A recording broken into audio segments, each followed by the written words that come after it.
नमस्कार। मंगलवार को उदयपुर में श्री कन्हैया लाल तेली जी की जिस तरह से नृशंस हत्या कर दी गई, उस तरह से अगर देखा जाए तो नुपुर शर्मा केस में एक बहुत ही बड़ा मोड़ आ चुका है। क्योंकि श्री कन्हैया लाल तेली जी की सिर्फ इस बात के लिए हत्या कर दी गई कि उनके मोबाइल से एक पोस्ट चला गया था जिसमें नुपुर शर्मा के लिए सपोर्ट दर्शाया गया था। अब देखने वाली बात तो ये है कि वो नुपुर शर्मा के लिए जो सपोर्ट वाला पोस्ट था वो एक्चुअली में कन्हैयालाल तेली जी ने किया भी नहीं था, ये उनके 8 साल के बेटे ने किया था। अब आप सिर्फ इस बात की कल्पना मात्र करके देखिए कि 47 साल के श्री कन्हैयालाल तेली जी की हत्या होती है और देश का माहौल बिगड़ जाता है। अगर खुदा ना खास्ता उस 8 साल के बालक को अगर कुछ हो जाता तो आप केवल कल्पना करके सोच सकते हैं कि इस देश का माहौल कैसा हो सकता था।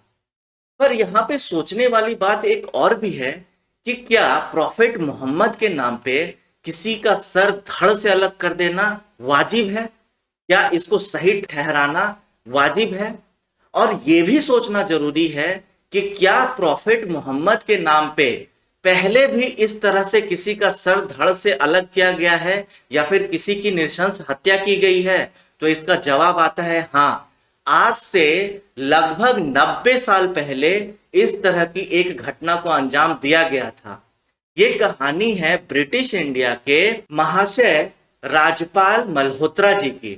महाशय राजपाल मल्होत्रा जी वैसे तो अमृतसर के रहने वाले थे, पर पंजाब प्रांत में उस समय में हिंदी पब्लिशिंग हाउस नहीं था, तो उन्होंने लाहौर में एक पब्लिशिंग हाउस खोला जिसका नाम रखा राजपाल एंड सन्स, और वहां से वो हिंदी, उर्दू और इंग्लिश में कहानियां और लेख छापा करते थे। महाशय राजपाल जी फ्री प्रेस में बिलीव करते थे और ये वही इंसान हैं जिन्होंने ब्रिटिश इंडिया में इतनी हिम्मत दिखाई कि परिवार नियोजन जैसे सेंसिटिव इश्यू पे भी लेख छापा और लोगों को इस बात के लिए एजुकेट करने की हिम्मत दिखाई कि परिवार नियोजन करना भारत के लिए बहुत जरूरी है, क्योंकि पॉपुलेशन भारत के लिए एक समस्या बन सकती है। हम बात कर रहे थे नृशंस हत्या की, तो 1923 में क्या हुआ, मुस्लिम समुदाय के लोगों ने 2 किताबें निकाली। पहली किताब का नाम था कृष्ण तुम्हारी गीता जलानी पड़ेगी, जिसमें श्री कृष्ण को और हिंदू धर्म के बहुत सारे देवी देवताओं के लिए बहुत ही अभद्र भाषा का, बहुत ही आपत्तिजनक भाषा का इस्तेमाल किया गया था। और दूसरी किताब थी 19वीं सदी का महर्षि, जिसमें आर्य समाज के संस्थापक महर्षि दयानंद सरस्वती जी के खिलाफ बहुत ही आपत्तिजनक भाषा का, बहुत ही अनपार्लियामेंट्री लैंग्वेज का इस्तेमाल किया गया था। अब देखिए 1923 में आईपीसी सेक्शन 295A नहीं था, तो यानी कि उस समय में इस बात पे कोई कानूनन रोक नहीं था कि आप किसी व्यक्ति के समुदाय या उसके धर्म के ऊपर टिप्पणी नहीं कर सकते। तो हिंदू दुखी तो हुए, पर क्योंकि कानून नहीं था तो वो कुछ कर नहीं सकते थे। तो इस मुस्लिमों के इस एक्शन का जो रिएक्शन आया वो कुछ इस तरह से था कि उस समय एक लेखक हुआ करते थे, पंडित चामुपति लाल जी। चामुपति लाल जी महाशय राजपाल जी के घनिष्ठ मित्र भी थे। पंडित जी ने क्या किया, हदीस का बहुत गहरा अध्ययन किया, रिसर्च किया, और उन्होंने प्रॉफेट मोहम्मद के जीवनी के बारे में, खास करके उनके घरेलू जीवनी के बारे में एक बायोग्राफी लिखी और वो ले जाकर के राजपाल जी को थमा दी और कहा कि ये प्रॉफेट मोहम्मद के जीवनी पे लिखी हुई एक कहानी है, बायोग्राफी है, इसका नाम है रंगीला रसूल, इसको आप छापिए। लेकिन आपसे एक निवेदन है कि ये मैटर सेंसिटिव है, प्लीज इसमें मेरा नाम मत लीजिएगा। अगर कोई पूछे भी कि इसका लेखक कौन है तो मत बताइएगा कि पंडित चामुपति लाल ने इसको लिखा है। राजपाल जी क्योंकि फ्री प्रेस में बिलीव करते थे, उन्होंने पंडित जी को वादा कर दिया, वचन दिया कि उनका नाम वो किसी को नहीं बताएंगे, और उन्होंने रंगीला रसूल जो बायोग्राफी थी प्रॉफेट मोहम्मद के ऊपर, उसको छापा, लेकिन इसका नाम बदल के रख दिया दूध का दूध और पानी का पानी। दूध का दूध और पानी का पानी छपा, और छपते ही क्या हुआ होगा आप इस बात का सही अंदाजा लगा सकते हैं, क्योंकि बिल्कुल वही हुआ जो आज के डेट में नुपुर शर्मा के स्टेटमेंट के बाद हुआ था। अब यहाँ पे इंडिया के एक बहुत बड़े लीडर की हिपोक्रेसी मैं आपको दिखाने वाला हूं। देखिए, महात्मा गांधी अपने आप को बहुत सेकुलर बोलते थे। जब मुस्लिमों ने हिंदुओं के खिलाफ दो किताबें छापी थी कि कृष्ण तेरी गीता जलानी पड़ेगी और 19वीं सदी का महर्षि, तो महात्मा गांधी ने कुछ नहीं कहा, किसी तरह की आपत्ति नहीं जताई। पर जैसे ही रंगीला रसूल महाशय राजपाल जी ने छापी, वैसे ही अपने वीकली यंग इंडियंस में महात्मा गांधी जी ने इसके ऊपर आपत्ति जताई और कहा कि ये एक बहुत बड़ा नेशनल इशू बन चुका है और इसको एक्चुअली में एक बहुत बड़ा नेशनल इशू बना दिया। ठीक वैसे ही जैसे कि आज के भारत के फर्जी पत्रकार मोहम्मद जुबैर ने एक कंट्रोवर्शियल ट्वीट करके पूरे मुस्लिम समुदाय को भड़का दिया नुपुर शर्मा के खिलाफ और पूरे भारत में आग लग गई। खैर, फिर क्या हुआ? 1924 में ब्रिटिश गवर्नमेंट ने रंगीले रसूल पे पाबंदी लगा दी और ये पाबंदी आज तक लागू है। 1924 जुलाई में ही मुस्लिम समुदाय के लोगों ने महाशय राजपाल जी के खिलाफ क्रिमिनल केस किया अंडर सेक्शन 153A के तहत। और जब कोर्ट की प्रोसीडिंग स्टार्ट हुई, तब मुसलमानों ने महाशय राजपाल जी से कहा कि आप हमें सिर्फ उस लेखक का नाम बतला दीजिए जिसने रंगीला रसूल लिखा है, हम बस उसका नाम जानना चाहते हैं। पर क्योंकि महाशय राजपाल जी अपने वचन से बंधे हुए थे, उन्होंने साफ इनकार कर दिया और लेखक का नाम नहीं बताया। उसके बाद फिर क्या हुआ? ये केस 3 साल तक चलता रहा। 1927 ने जज ने इसका फैसला सुनाया और फैसला राजपाल जी के पक्ष में आया। उनको बाइज्जत बरी कर दिया गया क्योंकि जज ने कहा अंडर सेक्शन 153A हम किसी भी इंसान के ऊपर पाबंदी नहीं लगा सकते कि हिस्टोरिक फैक्ट्स को लेकर के वो किसी धर्म के प्रोफेट के ऊपर कमेंट नहीं कर सकता या स्टडी नहीं कर सकता। ये आग में घी डालने वाली जैसी बात हो गई और इस पे मुसलमान पूरी तरह से भड़क गए। जगह जगह पे दंगे स्टार्ट हो गए। आप सोचिए, ये पूरा का पूरा जो लेख लिखा हुआ था, जो जीवनी लिखी हुई थी, वो हदीस की गहरी अध्ययन के बाद लिखा हुआ था। और यही कोर्ट ने भी कहा था कि चूंकि ये मुसलमानों के अपने धार्मिक ग्रंथों को पढ़ करके, हिस्टोरिक स्टडी को करके ये लेख लिखा गया है, तो कोई क्रिमिनल केस बनता ही नहीं है। फिर भी मुसलमान नहीं माने और उन्होंने दंगे फसाद करना स्टार्ट कर दिया। और उसके बाद फिर आया क्या? वही सरिया कानून वाला, सर तन से जुदा करने वाला ऑर्डर। हुआ क्या? उस समय अल जमैत नाम का एक मुस्लिम संगठन हुआ करता था। उन्होंने इस बात की घोषणा की कि सरिया कानून के हिसाब से अगर नबी के खिलाफ कोई इंसल्टिंग शब्द का यूज करता है तो उसकी जान ले लेना, उसको मार देना किसी भी तरह से जुर्म नहीं है, ये इलीगल नहीं है सरिया कानून के हिसाब से। उसके तुरंत बाद मौलाना मोहम्मद अली, ये एक बहुत बड़ी शख्सियत है, इनके बारे में सुनिए।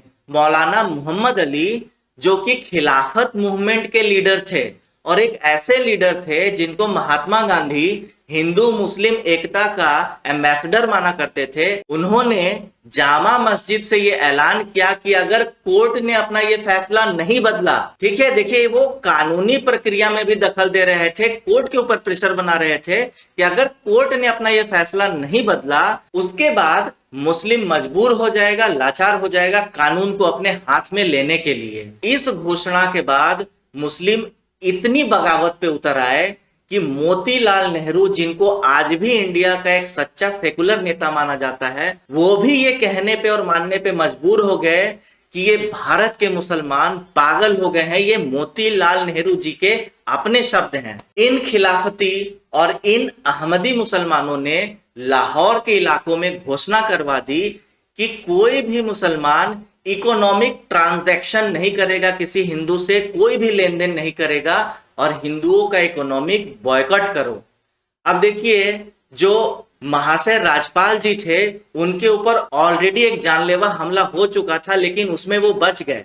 पर यह बात है 6 अप्रैल 1929 की। वो अपने पब्लिशिंग हाउस के बरामदे में बैठे हुए थे और इल्मुद्दीन नाम का एक काठ मिस्त्री, यानी बढ़ई जिसको बोलते हैं, वो अचानक से उन पे हमला कर बैठा और एक धारदार चाकू से उनके सीने पे 8 वार किए, बहुत गहरे वार किए, और महाशय राजपाल जी की उसी समय मृत्यु हो गई। तो इस तरह से प्रॉफिट मोहम्मद के नाम पे, सरिया कानून के नाम पे, एक निर्दोष आदमी की, जिन्होंने रंगीला रसूल नाम की जीवनी लिखी भी नहीं थी, जान ले ली गई। ठीक वैसे ही जैसे कि स्टेटमेंट नुपुर शर्मा ने दिया, पर प्रॉफिट मोहम्मद के नाम पे एक बेकसूर इंसान की, एक पिता की, एक पति की, अपने बच्चों का पालन पोषण करने वाले श्री कन्हैया लाल तेली जी का जान आज के डेट में 2 लोगों ने ले लिया है। अब देखिए, इसी केस में आगे आप थोड़ा सा और तथ्य देखिए कि ये जो इल्मुद्दीन है, जिसने महाशय राजपाल जी की हत्या की थी, जब इसके अगेंस्ट क्रिमिनल प्रोसीडिंग स्टार्ट हुई तो इसका केस लड़ने वाला और दूसरा कोई नहीं, मोहम्मद अली जिन्ना था।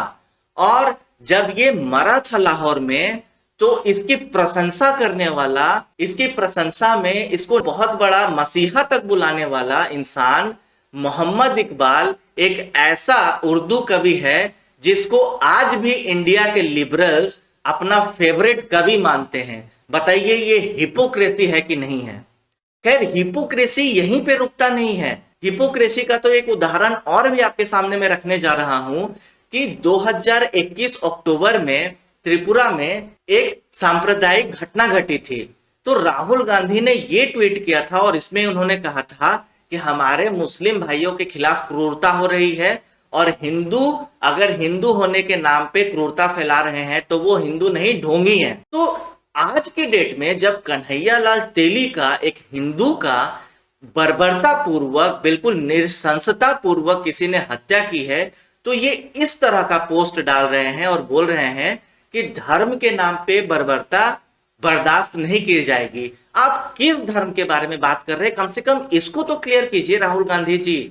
जब मुस्लिमों के खिलाफ कुछ होता है तो आप खुल के हिंदुओं को, पूरे हिंदू समुदाय को आप कटघरे में खड़ा कर देते हैं, लेकिन जब हिंदू के खिलाफ कुछ होता है तो आप एक धर्म विशेष के बारे में कुछ नहीं कह पाते हैं, सिर्फ इसलिए क्योंकि आप अपीजमेंट पॉलिटिक्स, मुस्लिमों को खुश करने का पॉलिटिक्स लड़ रहे हैं। आपको लगता है कि मुस्लिमों को खुश करके आप इस देश के प्रधानमंत्री बन जाएंगे।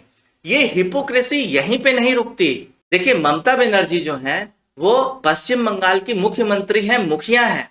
उन्हीं के बगल में बांग्लादेश में जब हिंदुओं के ऊपर बांग्लादेशी मुसलमान अत्याचार करते हैं, उनकी नृशंस हत्या करते हैं, तो ममता बनर्जी बिल्कुल चुप, कुछ नहीं बोलती। इन्हीं ममता बनर्जी के अपने पश्चिम बंगाल में जब 2021 का असेंबली इलेक्शन होता है और उसके रिजल्ट में ये बहुत भारी मतों से जीतती हैं, बहुत बड़े संख्या में सीट्स लेकर आती है इनकी पार्टी, तो हिंदुओं के खिलाफ एक नरसंहार चालू हो जाता है। आप सर्च करके देखिए, आपको पता चलेगा कि बड़ी संख्या में हिंदू समुदाय के लोगों ने पलायन स्टार्ट कर दिया था। वो असम उनको भागना पड़ा था, वो झारखंड भागे थे, वो ओडिशा भाग करके गए थे। उस समय पूरे दुनिया के लोगों ने इसके खिलाफ प्रदर्शन किया था। पूरे दुनिया के लोगों ने बोला था ये जो पश्चिम बंगाल में हिंदुओं की नृशंस हत्याएं हो रही हैं, इसके खिलाफ कार्रवाई होनी चाहिए। तो ममता बनर्जी फिर से बिल्कुल चुप। लेकिन जैसे ही त्रिपुरा वाली घटना होती है, ममता बनर्जी बोलती है कि त्रिपुरा में डेमोक्रेसी है ही नहीं। जब दिल्ली पुलिस एक ऐसे व्यक्ति को गिरफ्तार करती है जो कि प्राइमरीली रिस्पॉन्सिबल माना जा सकता है कन्हैया लाल तेली जी के नृशंस हत्या का, क्योंकि उसी ने वो कंट्रोवर्शियल ट्वीट किया था जिससे मुस्लिम भड़क गए थे। मैं उसी मोहम्मद जुबैर की बात कर रहा हूं जिसको अभी रिसेंटली 3 दिन पहले पुलिस ने, दिल्ली पुलिस ने गिरफ्तार किया है। तो ये बोलती हैं, इनका स्टेटमेंट क्या है आप यहां पे देखिए कि नुपुर शर्मा जो कि एक धर्म के बारे में झूठ बोल रही हैं, गंदी गंदी बातें कर रही हैं, तो उनको पुलिस गिरफ्तार नहीं करती, लेकिन मोहम्मद जुबैर ने, जिसने कि कुछ किया भी नहीं है, उसको पुलिस क्यों गिरफ्तार करती है? ये कानून का अब्यूज है। अब यहां पे सोचने वाली बात यह है ममता दी कि आप मुस्लिमों को अपीज करने के लिए, मुस्लिमों को खुश करने के लिए बाकी नेताओं से भी 4 कदम आगे निकल गई हैं। रीजन ये है कि आप जो बोल रही हैं कि नुपुर शर्मा जो बोल रही है वो झूठ है, वो गलत है, ये अपने आप में एक बहुत बड़ा झूठ है। क्या आपने इसका फैक्ट चेक किया है? आज के डेट में पूरा का पूरा इंटरनेट इस सच्चाई से भर चुका है कि जो नुपुर शर्मा ने बोला था वो हदीस में कहीं ना कहीं लिखा हुआ है, वहां से लिए गए फैक्ट्स थे। Few days before, there was an article on 10th of May in Hindustan Times with regards to Hazrat Aisha was 19, not 9. Can you just throw some light on that? Sister asked a question that there was an article that came in Times of India, Hazrat Aisha, may Allah be pleased with her. Her age was 19 and not 9 when she got married. Can I throw some light on that? If you read the hadith in Bukhari which says that Hazrat Aisha, may Allah be pleased with her, she was married to the Prophet at the age of 6 and the marriage was consummated at the age of 9. Now there are many so-called modern scholars who feel that it's not possible, that is the reason they try and justify. And they say that actually the statement is 19 because in Arabic we add an ashra. So this is ashra, the 10 is missing. We said 10, 9 for 19. So the 10 is missing, therefore it sounds to be 9. Actually it should be 19. This is the assumption. But what we believe that after the Quran, alhamdulillah, is the saying of the Prophet Muhammad, and we have to check whether the hadith is sahih or not. And we realize that this hadith of Sahih Bukhari, and alhamdulillah it's authentic hadith. But how can we logically prove today?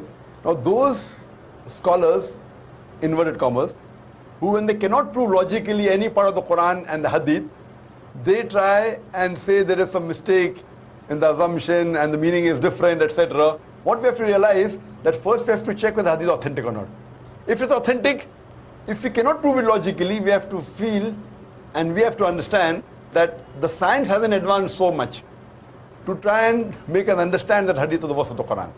So based on this again, what I believe that the hadith is authentic and even the age of 6 and 9 is authentic, and how to justify that. तो ये टिप्पणी गलत नहीं है, लेकिन ये टिप्पणी जिस संदर्भ में की गई है, जिस तरीके से की गई है, वो तरीका शायद गलत हो सकता है। इसके बारे में कानून डिसीजन लेगा। ऑलरेडी मैटर कानून के पास पेंडिंग है। लेकिन आप जो इस मैटर को झूठ बता रही हैं, आप जो बोल रही हैं कि नुपुर शर्मा ने झूठ बोला है, ये कह करके आप अब कहीं ना कहीं फिर से मुस्लिमों को भड़काने का काम कर रही हैं। ये बोल करके कि नुपुर शर्मा झूठ बोल रही है, आप एक बहुत बड़ा झूठ बोल रही हैं, मुस्लिमों को सांप्रदायिक रूप से भड़काने की कोशिश कर रही हैं। और यहां पे मैं हाथ जोड़ करके माननीय सुप्रीम कोर्ट से ये अपील करता हूं कि आप प्लीज नुपुर शर्मा का जो केस है अर्जेंट बेसिस पे उसका ट्रायल स्टार्ट कीजिए, क्योंकि अगर उस केस का ट्रायल स्टार्ट नहीं हुआ तो ममता बनर्जी जैसे झूठे नेता ऐसी झूठी अफवाह फैला करके जाने और कितने मासूम और बेकसूर कन्हैया लाल तेली जैसे लोगों का कत्ल करवाते रहेंगे। ये एक बहुत ही संगीन मैटर है। इसमें सुप्रीम कोर्ट, जो कि एक्चुअली में संविधान का गार्जियन माने जाते हैं, उनको अब हस्तक्षेप करना चाहिए, इस मैटर में अब आना चाहिए, क्योंकि एक्चुअली में अब वो समय आ चुका है जिससे ये साफ तौर पे झलक रहा है कि फ्रीडम ऑफ स्पीच खतरे में है। जो एक फंडामेंटल राइट है किसी भी इंडियन का, अब वो खतरे में है। अब कुछ भी सही टिप्पणी करने में भी इस बात का डर लगता है कि कल को कोई भी नेता आएगा, उस टिप्पणी को गलत बताएगा बिना उसकी जांच पड़ताल किए हुए, जैसे कि ममता बनर्जी ने किया, और इससे एक खास समुदाय के लोग भड़क जाएंगे और किसी मासूम की जान ले लेंगे। तो मेरा ये निवेदन है कि प्लीज इस वीडियो को इतना आगे तक ले जाए कि ये बात माननीय सुप्रीम कोर्ट तक जाए। देखिए, मैं हर किसी से यही निवेदन करता हूं, चाहे वो मुस्लिम हो चाहे हिंदू हो, खास करके आज के समय में हिंदुओं को मैं एक चीज बोलना चाहता हूं कि देखिए भाइयों, हमने इतनी तरक्की की, इतना पढ़ाई लिखाई किया और इतना आगे सिर्फ इसलिए निकल पाए हैं क्योंकि हम कानून में विश्वास रखते हैं। हमने कभी भी कानून को अपने हाथ में लेने की कोशिश नहीं की, और इस वजह से हिंदू सोसाइटी में और हमारी सोसाइटी में एक ऑर्डर है, एक डिसिप्लिन है। इसी डिसिप्लिन के वजह से हम आजाद हैं और हमारे दिमाग में एक शांति है कि हम अपने बेसिक कार्य हैं, जो अपना कर्म है, कर सकते हैं, और इसीलिए हम पढ़ने, लिखने और काम करने में किसी तरह का दबाव, किसी तरह का प्रेशर महसूस नहीं करते। हम आजादी से अपने सारे काम करते हैं और तरक्की करते हैं। यही कारण है, कानून ही वो बेसिक वजह है जिसके वजह से हम इतना तरक्की कर पाए हैं। तो कहीं पे भी कानून को हाथ में लेना सही नहीं है, और कानून का रखवाला कहे जाने वाले, संविधान का गार्जियन कहलाने वाले सुप्रीम कोर्ट से ये मेरी बिल्कुल एक हार्टली रिक्वेस्ट है कि आप प्लीज इस मैटर में स्टेप इन कीजिए, क्योंकि अब देश का माहौल बिगड़ता जा रहा है। नुपुर शर्मा का ट्रायल स्टार्ट होना चाहिए, क्योंकि जैसे ही उसका ट्रायल स्टार्ट होगा, जैसे ही उसका रिजल्ट आएगा वैसे ही दूध का दूध पानी का पानी हो जाएगा कि नुपुर शर्मा ने झूठ बोला है या सच बोला है, और उसकी टिप्पणी हेट स्पीच है कि नहीं है। हम इस चीज को जज नहीं कर सकते, और उसी जजमेंट के बेसिस पे बहुत सारे ऐसे लोग और हैं जो कि कतार में खड़े हैं, जिनको कानून के सामने लाना है और सजा दिलानी है, क्योंकि उन्होंने भी कहीं ना कहीं हिंदू धर्म के खिलाफ गलत बातें कही हैं, टिप्पणियां की हैं, और कहीं ना कहीं हमारे धार्मिक भावनाओं को ठेस पहुंचाने की कोशिश की है। प्लीज शांति बनाए रखिए, कानून व्यवस्था बनाए रखिए, पर हिस्ट्री को सीखिए, क्योंकि अगर आपने हिस्ट्री नहीं सीखी तो एक दिन हिस्ट्री बन जाओगे। इसी शब्द के साथ, इस उम्मीद के साथ कि आप इस बात को बिल्कुल आगे बढ़ाएंगे, लोगों के साथ इस वीडियो को शेयर करेंगे, मैं आप लोगों से विदा लेता हूं। आपसे फिर मुलाकात होगी बहुत जल्द एक बहुत ही इंटरेस्टिंग टॉपिक के साथ। नमस्कार, धन्यवाद।